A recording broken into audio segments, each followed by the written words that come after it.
Hello, and welcome to the Holistic Health Show with your host, that's me, Amy.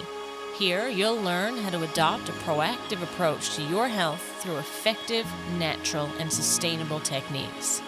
Whether you are just starting out on your journey or consider yourself a health-conscious pro, this podcast is for you.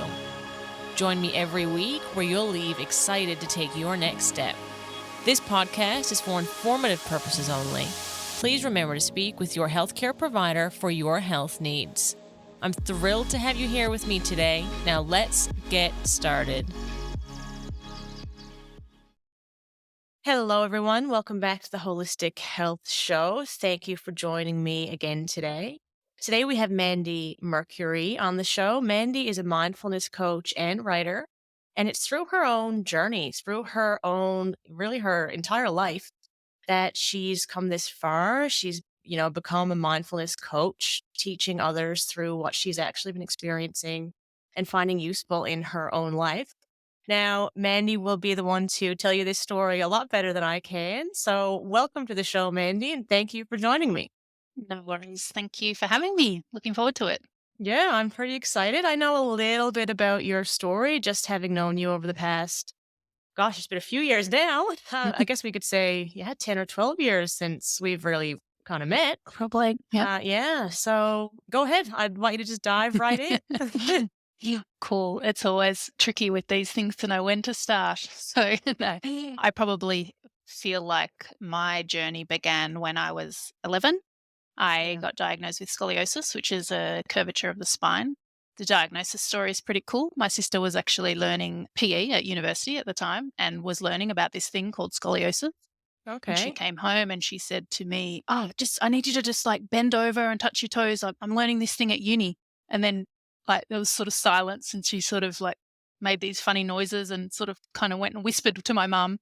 Wow. And yeah, so she pretty much had diagnosed me from what she was learning at uni. And we went off to the GP. And yeah, so began a very long journey in the medical system to correct that scoliosis. So we found out from an x ray that it was like an S shape, like quite Yeah. severe, which like kind of almost automatically put me into the needing to have an operation basket.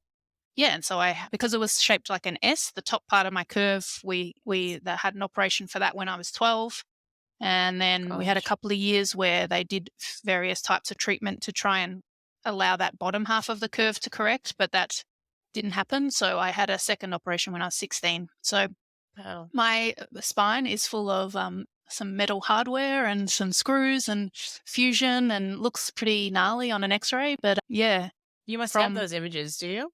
yeah, Yeah. they're pretty cool. I'll have to send Yeah. you a picture. Yeah. I'd like to see that.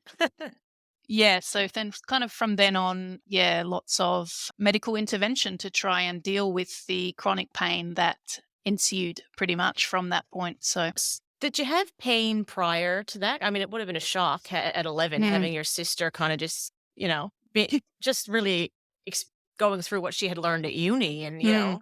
not really expecting, I'm sure, to find anything. So No, was it there was a, quite a shock. Yeah, no yeah. pain, and Well, surprisingly, not even anyone in the family had kind of even really noticed. I mean, it was quite obvious once it was pointed out that I had shoulder blades that were not in line and like quite Yeah. malaligned, if that's a word, hips. So once Yeah. we knew, we looked and went, "Oh, yeah, that's actually quite obvious." But I mean, think of 11-year-old girl is not, getting changed in front of her parents or anything like that. You're not So looking for it. and Yeah. I just, you grow up with it, so that's my body. I was just looking at it thinking that that was kinda normal, so, yeah, it Yeah. was a bit of a shock, and there generally isn't pain with scoliosis at a young age because it's sort of like your body is just growing in that way, and, yeah, it wasn't really until after all of that intervention that pain started for me. Yeah. Gosh, I bet. So I guess the surgeries, I mean, even just the recovery from that, such a young age to be going through such a trauma to your body. Yeah, and again, because you just sort of do it and you don't think about it, it hasn't been until many years later that I have reflected that that probably was quite a traumatic experience. Yeah. So I was, for both operations, maybe in hospital for about a week and then recovering at home for quite a few weeks. Took a lot of time off school. In Mhm. between the first and the second operation, I had to wear this like very hardcore fiberglass brace for 6 months that they thought might help to realign the curve, and then I also wore these daggy shoes where, like, I had to have this Yeah. big block on one side to try and realign. That was all the, like, kind of way that they thought they could, address the problem back then. Since Mm. then, there's been quite a few developments in the treatment of scoliosis, so it's not quite they don't actually go about it that way sort of so much anymore. Yeah. But yeah, so very much in the medical model of this is wrong with you, we're going to fix it. And they did. Like if you saw my x-ray, straight spine. That's Mm. to them, that means yes, we've done our job. Yeah. But yeah, So all what of did that that change in the body obviously is going to result in some, Yeah. yeah, adaptations in Yeah, my. and I'd imagine long-term pain. So I mean, what did recovery look like? I mean, sure you've now got a straight spine, but I guess all that hardware, is that, must be uncomfortable or, what? Yes. So I suppose the pains, yeah, in terms of like how or why the pain started, like there's a lot of that was quite a serious interruption to, nerves and, quite a significant operation. So once the pain generally started, I, went to seek treatment, and a lot of the treatment was, oh, you need to protect your back. So, you need to brace your core and you need to do these exercises. And I think just for me, a lot of the problems started with that fear, the fear of movement, of hurting my back. So I would probably, brace myself and try and avoid certain movements. And, what I have since learned about the sort of cycle of chronic pain is that that's basically just telling my body to be scared of movement and sort of sensitizing my whole nervous system to danger. Like everything seems like it's a threat because, I've Yeah. had these experiences where my pain flares up. So let's avoid all circumstances, anything to do with how that might have happened. And yeah, it just ends up becoming a pretty vicious cycle of sort of learning pain is what And it I've kind of sounds like found out. almost constant stress, mentally and physically, just being hyper aware of, what could Mm. happen or what may come. Yes, definitely. There's definitely a lot of years and years of sort of hypervigilance of the pain comes, and then I do all this big assessment of what did I do wrong to cause that, and lots of, not very helpful thoughts, sort of judging Mm. myself, pain, therefore shame and guilt, and yes. So there's a lot of sort of thoughts associated with pain when it's such a big part of your life, and yeah, exactly. Like it's causes extra stress, and we also now know that stress is a massive contributor to pain. So Yeah. sort of get caught in a little bit of a vicious cycle, pretty much.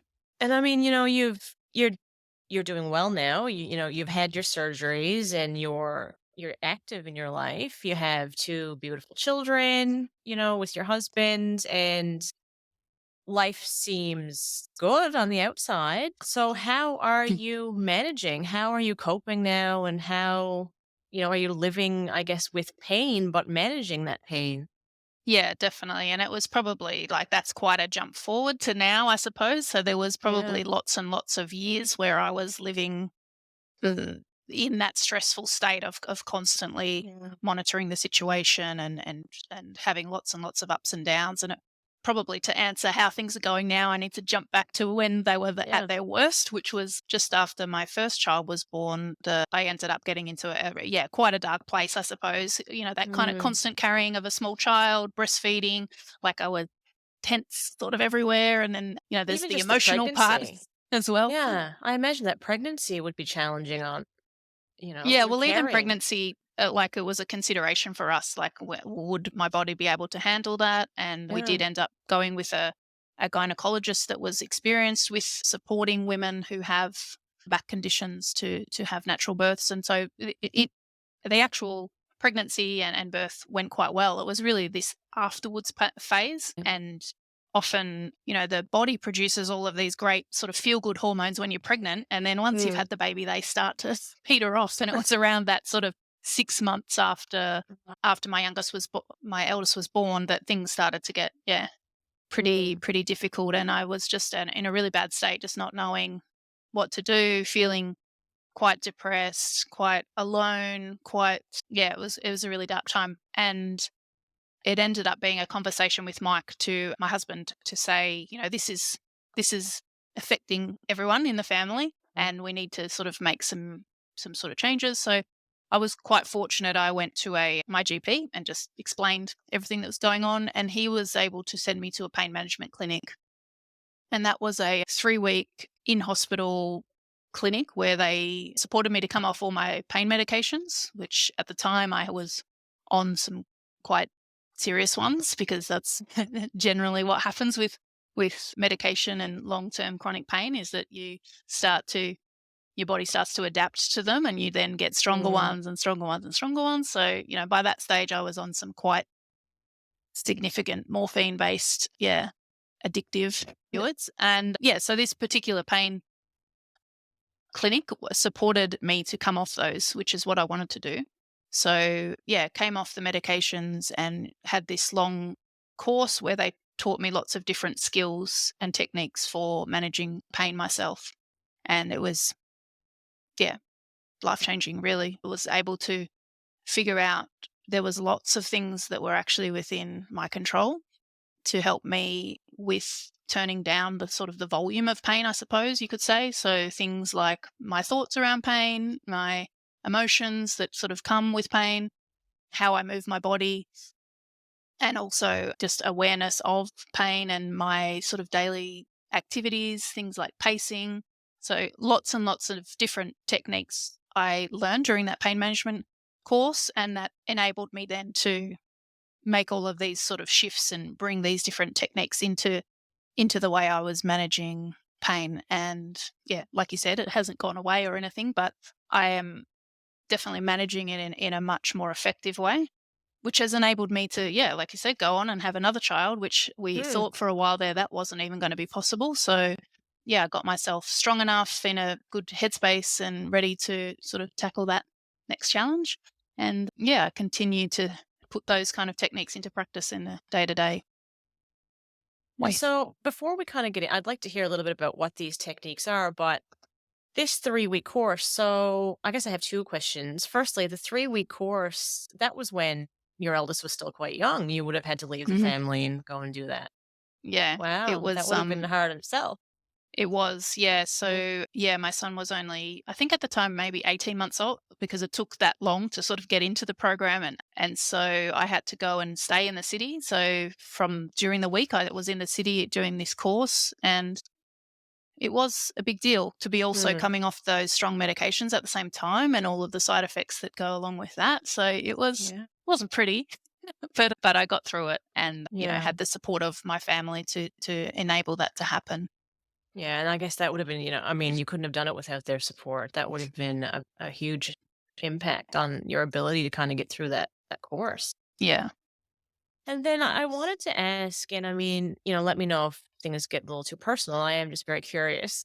With all the medication that you were on, would you have had to come off that to be pregnant and then breastfeed if that's something that you did? And if you were, how were you able to manage the pain? I know you said about the feel good pregnancy Mhm. hormones that probably helped a lot. Mm. I hope. Yep. But what after that? What about when you had this little baby and you were on all these medications? Was it, were you present mentally, or how did they Um, impact your mm, brain? no, it's a good question, and it was a particularly difficult time, I suppose. So for Mm. the actual pregnancy, the pain started to really impact me around 4 months, and I was working at the time part time.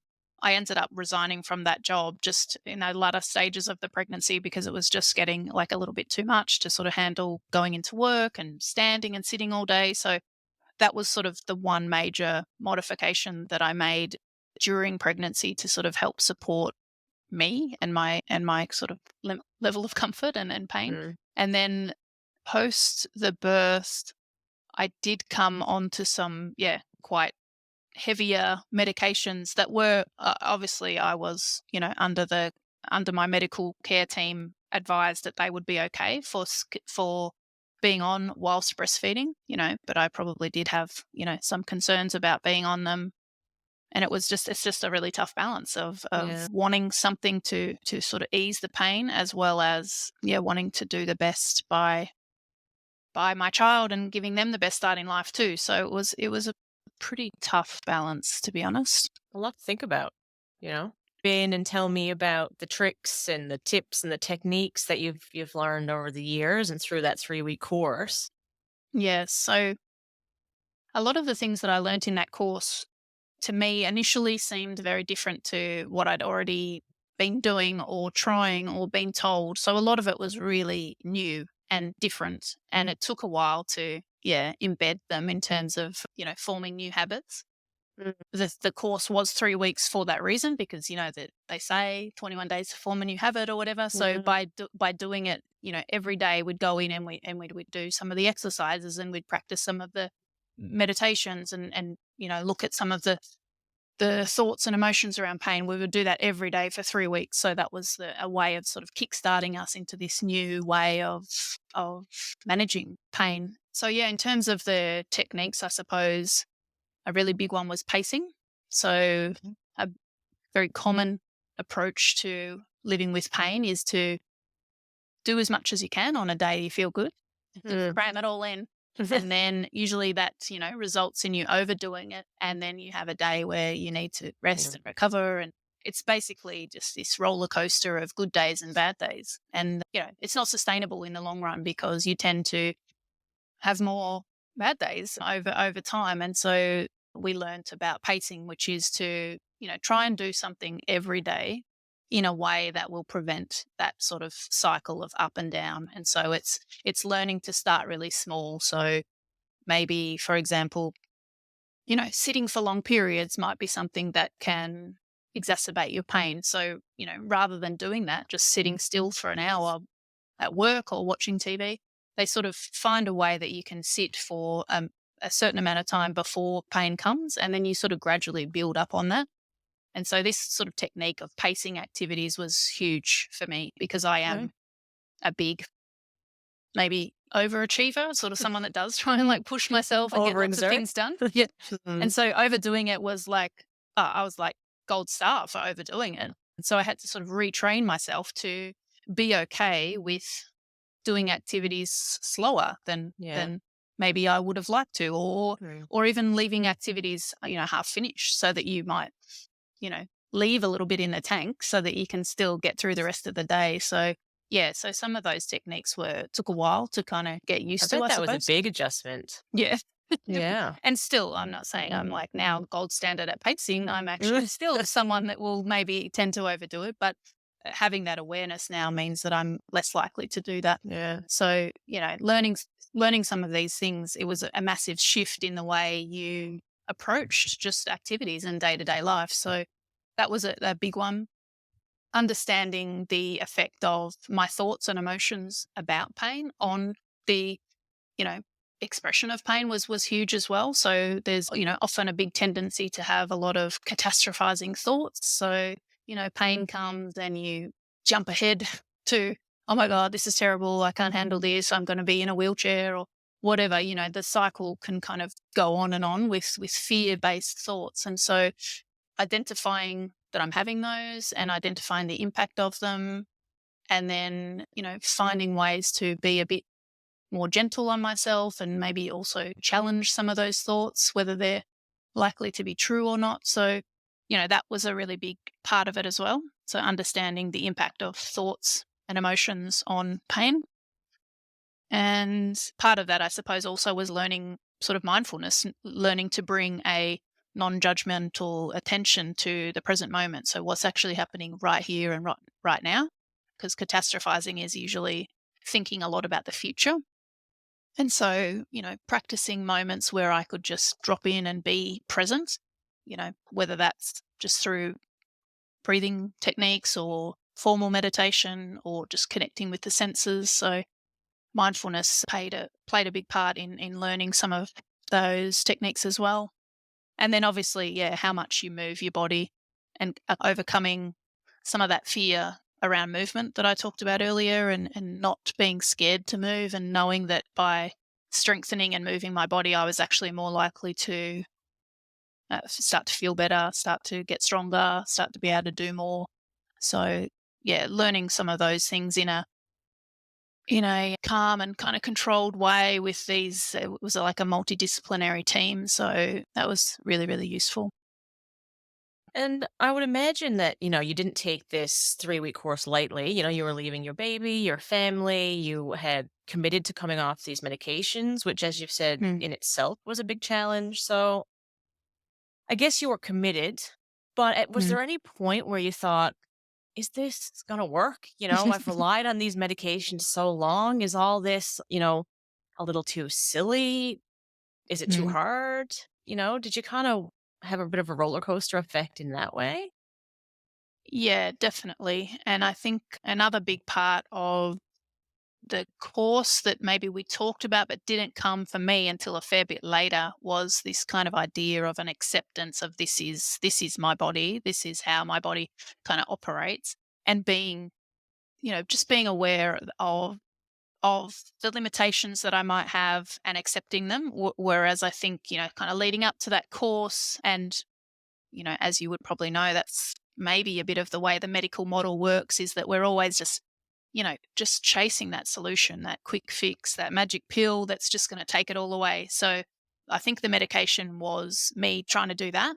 And Yeah. so learning some of these techniques and realizing that I could actually do other things to help sort of dial down my pain meant that I could sort of experience the impact of some of those things, and maybe let go a little bit of that grasping onto this magic pill, and Mm, turning a bit closer towards acceptance that, I have a fused spine, there are going to be certain things that I can't do.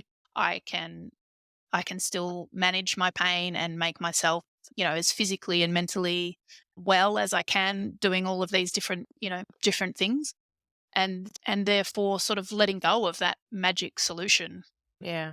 was That in itself must have been really empowering. yeah, I mean, definitely the noticing and experiencing the things that I could do that would make a positive impact on my pain. I think I'd always focused on what I was doing wrong. Yeah. I've overdone it, or Don't I've we all do that? yes, I know. Every sort of anything that goes wrong is definitely my fault. Mm, Yeah, so thinking of things that actually like a real shift of focus, instead of like how can we avoid pain, it was actually how can I be well, yeah. essentially, and all of there's a lot of things that I can do to be well, and then that sort of just that shift in mindset was really valuable in terms of stepping towards acceptance. And I feel like it's important to point out that acceptance is not a like one stop destination. Like you don't just get Mm, there and like it's all like roses from then on. I think I've had multiple cycles through through yeah. acceptance. So definitely after that course, there was a lot of, feeling pretty good about accepting that this was the situation. But then life changes, and, Mm, it doesn't take much to, bring in a shift in the way you've got to sort of assess your whole life or your identity or anything like that. So, having another child, or going through some sort of stressful family situation, or, death in the family, all of these big stressful life events mean a change will happen again, and I might need to revisit acceptance once more. yeah. I mean, certainly it wouldn't be linear. And life changes, yes, certainly. And with this physical pain that you're having, along with the emotional and the mental effects that it has, your body's also changing as the years go by. I Mhm. mean, this has been lifelong for you. So I'm sure the pain has maybe shifted and changed throughout, the years of your life and the different scenarios your body's been in. So yeah, I can imagine that that journey has been a lot of a lot of Yeah, that. Yeah. what a roller coaster. Mm. Yeah. And for me, there was a quite a big significant one, I suppose, around 2019. I was working at that time in a fairly stressful job, a job that I loved, but it was very, very busy, and lots of demands on my time. I had also at that time decided that I wanted to run a half marathon, and I was doing some Oh. full on training for that. Yes. I do think I remember this. Yeah. Yes, and Yeah. I was at that point, like, I had it all going on. I was like, "Yes, I'm training, I'm feeling great, I'm working really hard," but, that was never gonna be sustainable probably for my body, and so, Yeah. yeah, I did the half marathon, and that was awesome, Yeah. and I felt very, proud of myself for having done it, but then, I trained for an event, and then I'm like, "Oh, that's done, I'll just stop now." So I went from very intense training to really nothing for a while, and work was intense, and so, yeah, there was a pretty big shift in the And way my marathon pain was training expressing itself. itself. Yeah. Just Yeah. the marathon training, that's That's a It's lot. only a half Yeah. marathon. Oh, well, I've done a half marathon, and you can't say only. Yeah. No, it was a big deal, but that was a like a culmination of different things happening in my life, which all sort of led to another level of pain, and felt like at that time that it was different, and that I had done something major damage, or I felt like it needed to be addressed basically, and it ended up with me resigning from that job and deciding to take a year off to look after my health, and that was a big shift and an adjustment, and I needed to go through that acceptance kind of thing all over again. Yeah. Yeah, and that led into 2020, which was meant to be my year of health. So, Mhm. yeah, don't probably need to say much more about what happened in 2020 for that to Yeah. be not quite as expected. No, not for anyone. No. But, yeah, just sort of to point out that, like, yeah, you need to just change with the times because, we're always changing and shifting and, having these different things, happen that we don't expect. So just gotta be flexible, roll with it, make the changes, be adaptable. As hard as that is sometimes, Yes. even for anybody who is the most flexible and adaptable or thinks themselves so, it's yeah, life throws it at you sometimes, those Yeah, curveballs. So true. and then so you've kind of taken all this, you've had a huge journey, and a very successful and inspirational journey, and you're sharing that with others now and actually helping others do the same. So what can you tell Mm. me about that? Yeah, well, I think it was during that 2020 time when I was, in theory, taking the time off to look at my health, and I returned to my mindfulness practice in a big way. Like I had forgotten about it for a while, and I had to Mhm. remind myself. And I was getting such joy from the practice, and it was really really helping me. And I wanted to, you know, keep doing it. And I thought the best way for me to really embed my practice in my day to day life was to learn to teach it, because it's a big part of teaching mindfulness is embodying it yourself. And so, yeah, decided to undertake this 1 year training to be qualified to teach the mindfulness based stress reduction course. And it was, yeah, great experience. I met some amazing people, learnt lots of Mhm. new skills, and it did exactly what I wanted it to, which was really ground me in my practice. And yeah, now enables me to sort of take what I've learnt and share it with others, because I know how much mindfulness made a difference in my life managing pain. And I think being able to share that with others and weave in my story is helpful, because they can sort of see through my experience the difference that it's made for me. So yeah, it's been a great journey so far. Still new, still fresh, but Yeah. loving There's it. always more to learn, always. Yeah, But totally. Mandy, so what is mindfulness? What does one learn on a mindfulness journey? Yeah, well, I mean, the basic definition is being present without judgment, and just noticing what's happening for you in your body, in your mind, in your heart. I think it's so often we're very much lost in our thoughts, in our automatic pilot kind of mode of operating. And so mindfulness provides a little opportunity to just check back in with kind of what's happening. And through the program that I'm teaching, the mindfulness based stress reduction, it's quite a detailed course that really kind of explores the techniques. It explores learning a little bit about different formal mindfulness practices in terms of meditations, but also gives the participants an opportunity to explore their like natural way of reacting to events. So, that's sort of dig a little bit into their stress reactivity. And in doing so, potentially, find alternatives with a little bit of a space to pause and reflect on what's happening. You probably have a much better opportunity to respond to the things that are happening around you, rather than just that sort of knee jerk reaction, which can be, you know, really freeing for people. And I've been really lucky to even see that on the first course that I've done. Just the changes that people have been experiencing has been really beautiful to be a part of. Yeah, I would imagine. So is it a little bit like, I've heard of mindfulness and I like to, practice being mindful. I've never done a course. Is it a little bit, and this is just how it sounds to me, so correct me if I'm wrong, kind of an introspective examination of your attitude or your approach to life situations? Yeah, I suppose that could be one way of putting it. I like to just think of it as just like checking in with what's happening. Yeah. Like what's happening right now. Like we can do it right now. You can just, take a little breath and feel into the body, feel what sensations are present. Mm. Very often, yeah, because we're so trapped in thinking, we forget we even have a body. So just noticing sensations in the hands or the feet, Yeah. can just be take only a breath or two just to be mindful of the fact that you've got a body that's got sensations, that's it's not just all thinking in our heads. So Coming yeah, off autopilot, I guess. yeah, I mean, Yeah. we as humans have got this beautiful evolutionary adaptation of the autopilot. Like we can actually be doing things without thinking about them. So we can Mm. walk and get ourselves a coffee and be constantly thinking and not even noticing we've gone from one room to another. And I think mindfulness is just a great way of being more present and aware of what's happening as it's happening.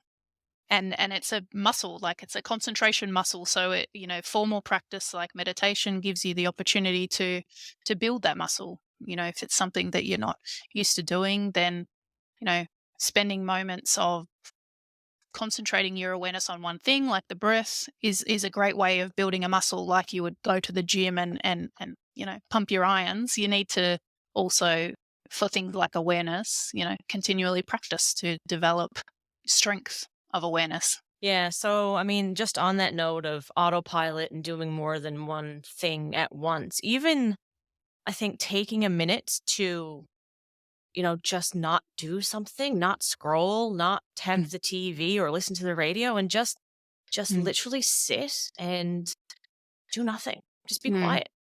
Yeah, There's a and lot to it's be said for that. yeah, definitely. And it's just something that we don't do much. I think there's a very heavy societal expectation to be doing, to be achieving, to be producing, like it's just we're driven to be always doing something. So to take a moment and just pause and breathe and sit in some silence for many people will seem like a total waste of time. I can't do that. Yeah. I've got too many things to do. My list is too long.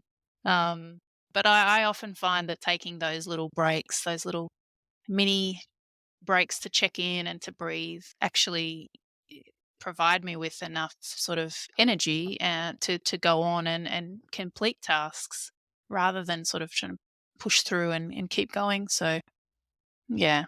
And I read somewhere recently, I don't recall where, I'll have to think about that, but I had read somewhere that taking that time and doing nothing results in more productivity and creativity because you're just letting your brain, think and get to those areas of your brain that where the creativity lies, and where you're just not mindlessly looking for something else or trying to take in new information, but just accessing what's kind of already there. Yeah, totally. And Mm, you only get to figure that out when you give it a go. So I yeah. really encourage people to just try it. Yeah, and to be open to that possibility of it being productive and not a Yeah. waste of time. Even just the rest that's in, not doing. Yeah, must be extremely beneficial. Yeah, and it's a way of also allowing the nervous system to just calm down a little bit. You've probably Mm, heard of the, being in the stress response, that sort of fight or flight mode. It's something like a really deep, long exhale can help to soften the nervous system and bring it more into that rest and digest mode, which is where we access a lot of our critical thinking and problem solving. And so when we're just sort of rushing and fired up and in that stress response, we can often, yeah, be really reactive and potentially do and say things that we might regret because we're just mm, operating in a threat sort of system. yeah, and we make a Whereas, lot more mistakes that way, I think. yeah, Yeah, yeah, I you know tend to be someone that does, like I said, try and sort of get a lot of things done. And sometimes I can do the multitasking, and you sort of think that you are being very effective, like, oh, look at yeah, me, I'm cooking whilst doing this, whilst doing that. But I'm also I'm pretty sure my family would agree, like, I can be quite clumsy. Yeah. And so I think it's when we try and push all of these different things into happening at once that we can tend to, like you say, make mistakes. You drop things, you spill things, yeah, we're not focused on one thing at a time. That can happen. Yeah. And I mean, yes, of course, we can multitask, and I'm sure everybody in the world does it, but you really can't focus on more than one thing at a time. It's you don't do your best work. You can't cook the best dinner while also, trying to absorb information on, your favorite podcast, or, you're not learning.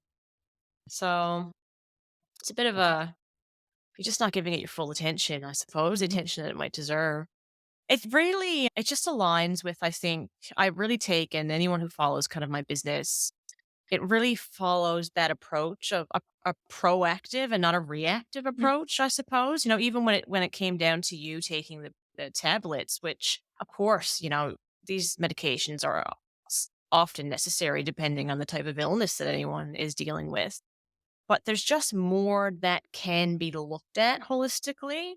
That's not to say that don't take, your medical professional's advice, but it is to say you need to explore a much more proactive approach than what currently exists in the current medical model, which is just let's react to these things when or after they happen and not really get to the root, or not really address what's actually happening in mm, your life overall. yeah.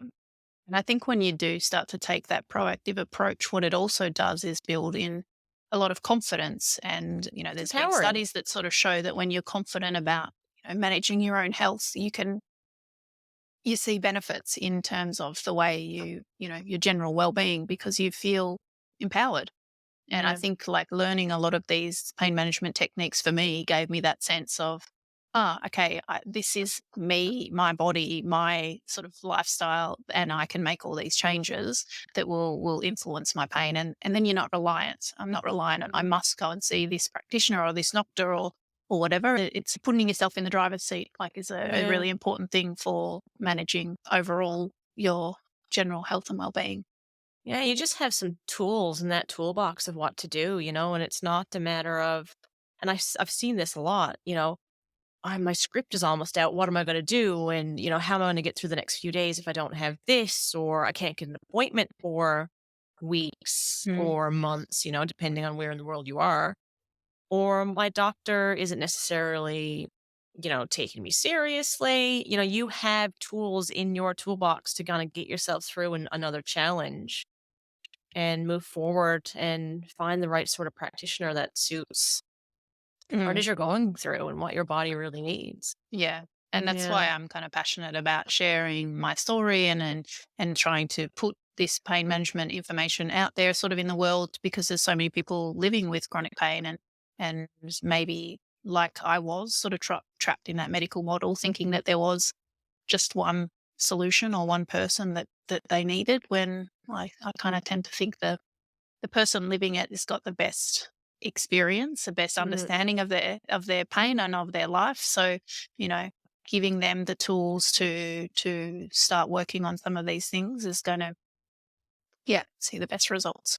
And people really don't experience pain the same. A Mm. pain in my arm would very likely feel different to the pain that you have in your arm, even if it's in the same area and the same muscle or nerve might be damaged. I'm sure we don't feel that Yeah, identically, So being able to, as an individual, acknowledge it and recognize it yeah, and take yeah, that totally. approach. Yeah. Which is why, the pain management clinic that I went to is it followed the biopsychosocial approach to pain care, which means, it's very much about the person and their what's going on inside their bodies, which is the sort of bio part, but it's more than that as well. It's also like how are they dealing with pain in their family and their social connections, what kind of thoughts and beliefs and underlying kind of, purpose do they have in their life? That kind of thing. Like it incorporates so much more than just what's going on inside their body. It's really quite complex and Mm. individual.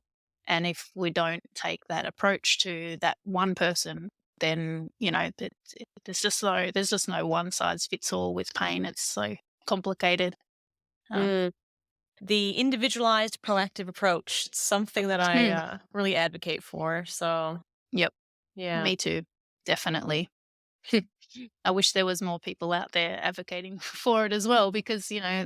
unfortunately, there's still a lot of myths and, treat practitioners treating with just that biomedical approach. And so, if I had have found the pain management clinic 20 years earlier, who knows, I could have avoided many years of suffering. And I'm sure there's many people out there as well that have had conditions and been sort of tossed around the washing machine of the Mm. biomedical sort of system, and haven't even heard of these kind of things. Like, it's crazy.